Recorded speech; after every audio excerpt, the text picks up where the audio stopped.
Bienvenue en Bretagne. Aujourd'hui on va tester le Canon 1DX Mark II qui m'a été prêté pour 2 semaines avec le 24 mm f1.4. Comme vous le savez, je suis un utilisateur de caméra Sony et je me filme d'ailleurs avec le Sony A7R III sur lequel j'ai monté le 16-35 f2.8 GM.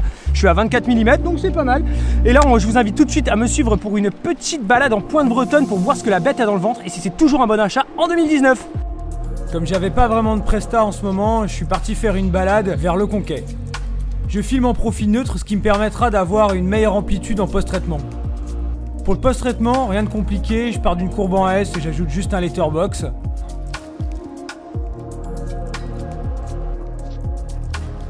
Alors le point fort du Canon 1DX Mark II, c'est son 120 images secondes qui est vraiment foufou. C'est ce qu'utilise Peter McKinnon pour ne citer que lui dans ses vidéos. Je filme à main levée et en 1080p et pourtant l'image fourmille de détails. Les couleurs sont chaudes, je suis pourtant en balance des blancs automatique, je fais complètement confiance à l'appareil et je suis vraiment pas déçu.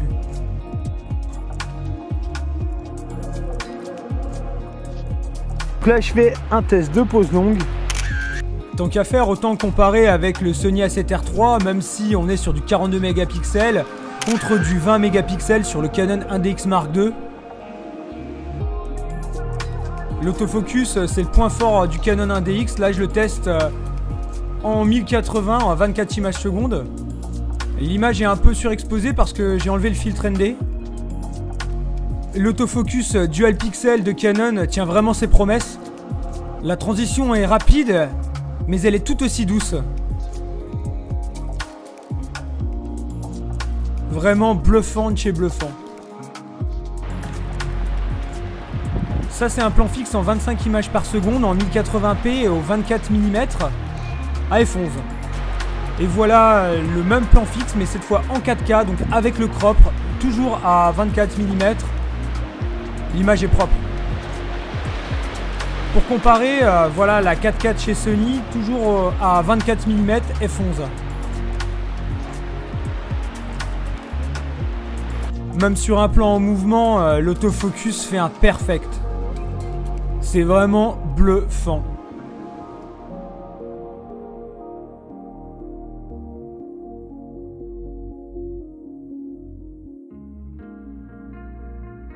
Et pour comparer, voilà à peu près le même plan avec quasiment les mêmes réglages avec le Sony A7R III et le Sony 16-35 f2.8 GM à 24 mm aussi bien entendu.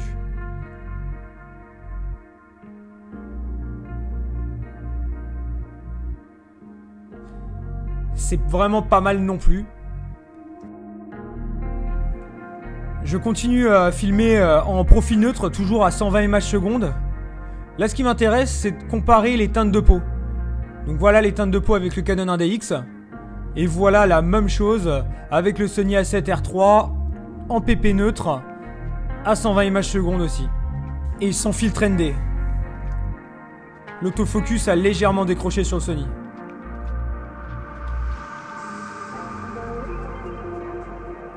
Là j'ai laissé la balance des blancs gérer et sur le Sony ça me sert des couleurs un peu plus chaudes.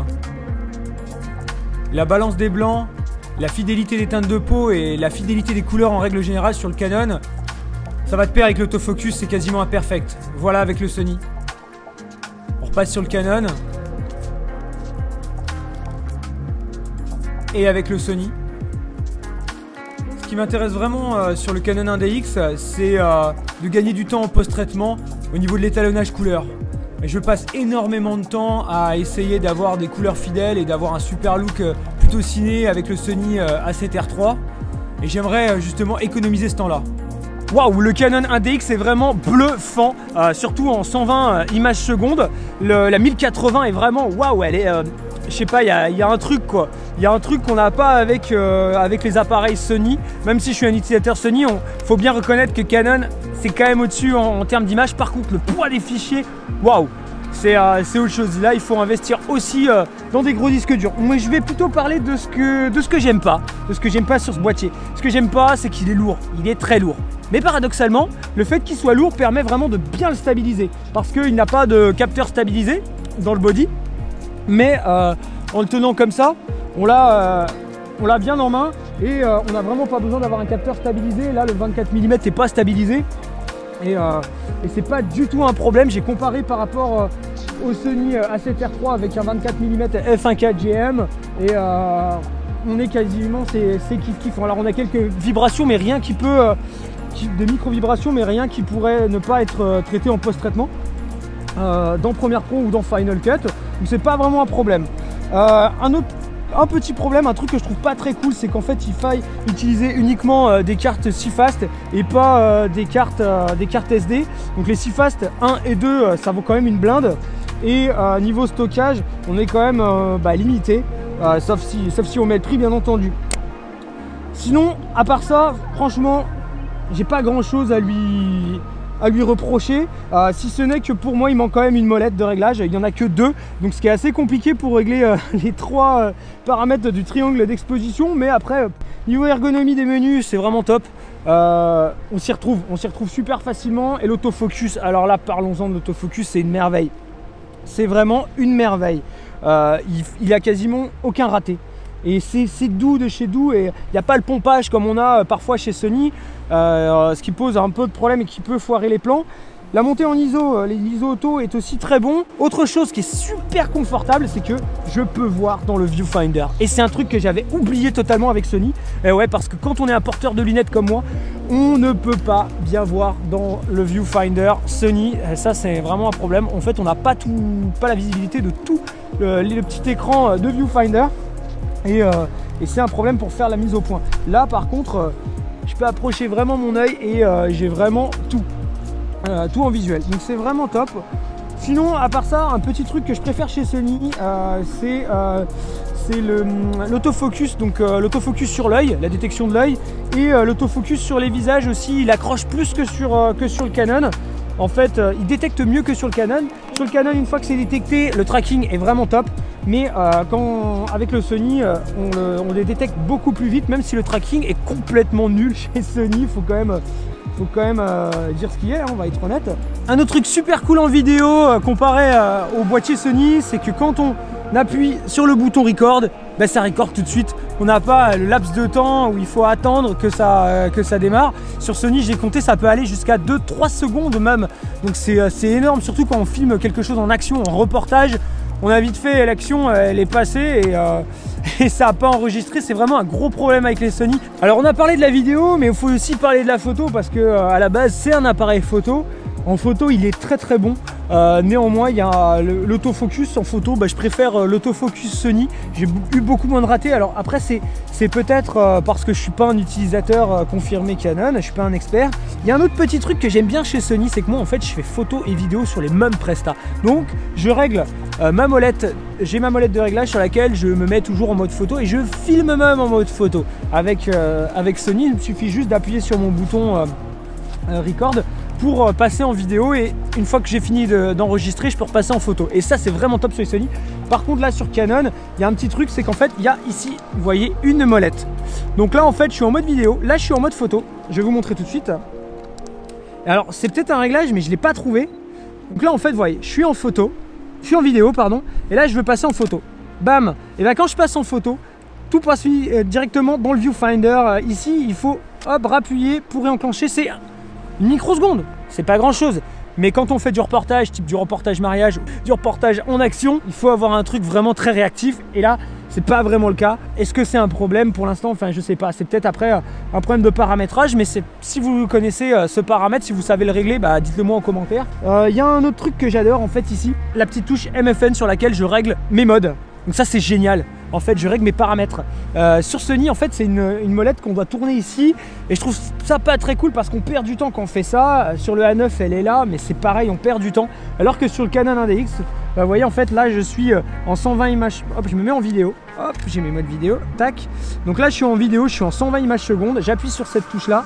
Hop, je passe en 24 images secondes avec tous mes paramètres 24 images secondes, et c'est vraiment super confortable. Donc ça c'est un point à améliorer pour Sony aussi si on va pour comparer. Voilà, en fait sur ce boîtier là tout est accessible par bouton. On a un bouton pour tout, donc on a un bouton pour régler les ISO, la balance des blancs, l'exposition, on a un bouton pour rétroéclairer les écrans ici. Alors d'ailleurs, écran que j'ai même pas regardé en fait au final pour l'instant. On a un bouton aussi pour accrocher l'expo. On a des boutons pour tout et ça c'est super pratique. Un bouton pour changer de mode, un bouton pour changer de mode d'autofocus, un bouton pour encore l'expo et le flash et pour le mode d'exposition. Et donc ça c'est vraiment un truc, c'est génial. Ça j'adore. Plus je vous en parle et plus je me demande si je vais pas l'acheter. Mais mon cœur balance. Parce qu'en fait on n'a pas d'écran qui se retourne. Alors certes après ça le rend plus solide parce que j'ai flingué mon A7 II comme ça, juste en retournant l'écran et en prenant 2 gouttes d'eau. Voilà, après les connectiques sont un peu vieillissantes aussi, on n'a pas d'USB, on n'a pas d'USB-C. Par contre on a du HDMI, ce qui est vraiment meilleur que sur du micro HDMI comme sur le Sony où on a souvent des faux contacts ici. La prise USB ici. Donc c'est une prise USB, la même qu'on utilise pour les disques durs externes. Un autre truc aussi, c'est que quand je le branche à mon Mac, il apparaît pas. Il apparaît pas dans le Finder, je suis obligé de démarrer mon application photo et là il va apparaître dans Lightroom et il va apparaître dans Final Cut. Et là je vais pouvoir faire mon import. Je peux pas copier les fichiers depuis le 1DX sur mon disque dur et les traiter après, les rentrer après dans mes logiciels de post-traitement. Donc ça c'est un petit problème. C'est peut-être aussi un réglage ou une manip que je connais pas. J'ai essayé de chercher sur Google et j'ai pas trouvé la solution parce qu'il n'y a pas d'appli pour Mac. Bon voilà, si vous avez la solution, n'hésitez pas à commenter. La couleur Canon sur les photos et le grain, enfin l'aspect des photos Canon. Et ben c'est un 20 mégapixels et je trouve que c'est suffisant au final par rapport à mon 42 mégapixels qui génère des fichiers très lourds. Là les fichiers sont assez légers et j'ai pas mal d'amplitude en post-traitement, ça j'adore pour les pauses longues. Donc là je vous mets des RAW du Sony, la même photo du Sony A7R III et du Canon 1DX, je vous les mets dans la description, vous pourrez les télécharger pour comparer par vous-même. Sinon la montée en ISO elle est pas folle mais c'est quand même satisfaisant. En même temps plus on monte en ISO et plus on a du bruit numérique. Là on atteint très vite le palier de bruit numérique à peu près à 6400 ISO, on commence déjà à avoir un bruit. Alors est-ce qu'en 2019 c'est une caméra qu'il faut acheter? Je sais pas, je suis quand même partagé. Disons qu'en fait elle est quand même c'est un peu mal vieilli on va dire par rapport à la vidéo. On n'a pas d'aide à la vidéo. Alors est-ce que je vais l'acheter? Non, probablement pas. Je me suis laissé entendre dire qu'il y aura un EOS R Pro. Après c'est que des rumeurs. Donc ça m'intéresserait pas mal, beaucoup plus compact. Et si Canon sort un Canon 1DX en 2019, pourquoi pas. Là par contre je pense que c'est une machine qui va tout tuer. Par contre vaut-il ces 6000 et quelques euros? Je sais pas, maintenant je sais pas. Par contre le truc c'est que moi vu que je fais du corpo et que je fais du reportage, au moins avec cet autofocus là je suis sûr de pas rater mes plans vidéo comme avec le Sony avec des pompages affreux tout ça. Alors ouais je pourrais filmer en manuel mais bon on est en 2019 quoi. Voilà, alors je vous prie de m'excuser pour l'amateurisme de ce retour utilisateur qui n'est pas une review scientifique. J'espère en tout cas que je vous ai aidé à y voir un peu plus clair. Je vous invite à vous abonner et à liker cette vidéo. Prochaine vidéo, ce sera sûrement un retour d'expérience utilisateur après 6 mois avec le Sony A7R III. A bientôt et Kenavo Avechal.